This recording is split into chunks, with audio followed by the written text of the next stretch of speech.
the word of the Lord came to Jonah. "Arise, go to the great city of Nineveh and cry against it, for their wickedness has come up before me." But Jonah rose to flee to Tarshish from the presence of the Lord. He went down to Joppa seeking a ship going to Tarshish. Jonah arrives at the coastal port where fishermen haul in their nets and traders barter for goods on the docks. So he paid the fare and went aboard, seeking to get away from the Lord. Storm clouds gathered quickly, turning the sky dark and the wind fierce. Sailors scramble to tie down cargo as the ship rocks violently. Waves crash over the deck, drenching Jonah and the sailor as they cling to ropes. Lighting splits the sky, illuminating Jonah as he bows his head in remorse, the realization of his flight weighing heavily upon him. The men said to him, "What is this that you have done?" For the men knew that he was fleeing from the presence of the Lord because he had told them.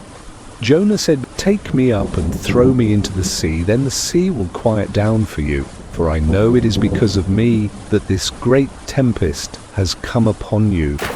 Jonah is cast into the churning waters, and the men rowed hard, trying to bring the ship back to land. A gigantic fish emerges from the gloom, mouth opening wide, engulfing Jonah in a single, swift motion.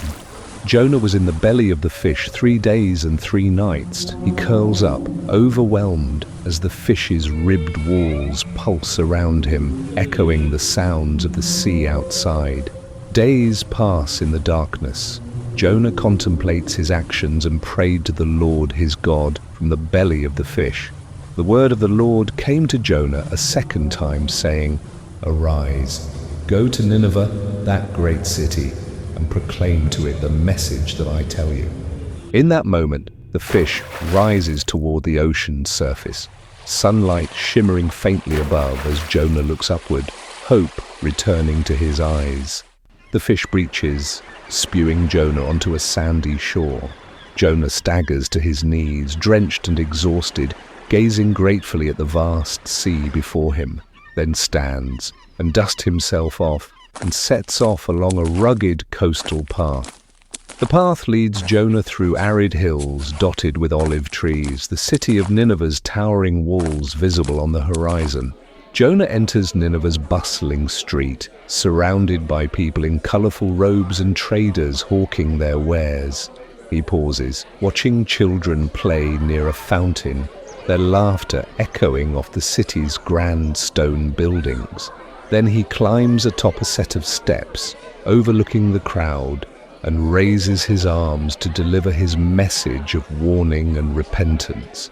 Citizens stop in their tracks, listening intently as Jonah's impassioned gestures capture their attention. A merchant shifts expression from skepticism to concern as Jonah's words sink in. A religious leader also approaches Jonah, regarding him with curiosity and respect. Jonah walks among the people, his prompting whispered conversations and thoughtful glances. Nineveh's king observed from the balcony Jonah's actions with a serious, contemplative gaze. Then the king descends into the crowd, removing his crown in a gesture of humility, and joins the people in a public act of repentance. Citizens kneel in the city square, bowing their heads as religious figures lead prayers for forgiveness and mercy. Jonah retreats to a quiet hillside overlooking the city, watching as Nineveh's streets fill with scenes of reflection and change. The Lord's mercy towards Nineveh displeases Jonah. He's seated under a leafy vine God planted, protecting him from the sun, and he was really happy. But a worm attacked the plant during the night, leaving Jonah unprotected from the scorching sun. He felt frustrated and sad at the same time. God sent a warm east wind, and the sun beat down so strongly on Jonah's head that he fainted. He then looks up with understanding as he contemplates the fate of the people below who are spared by God's mercy. He finally understood the lesson of mercy and compassion and walks away from the hillside with renewed purpose. Below, the city of Nineveh flourishes. Its people embraced a new spirit of kindness, their lives transformed, echoing with the enduring message of mercy, forgiveness, and second chances.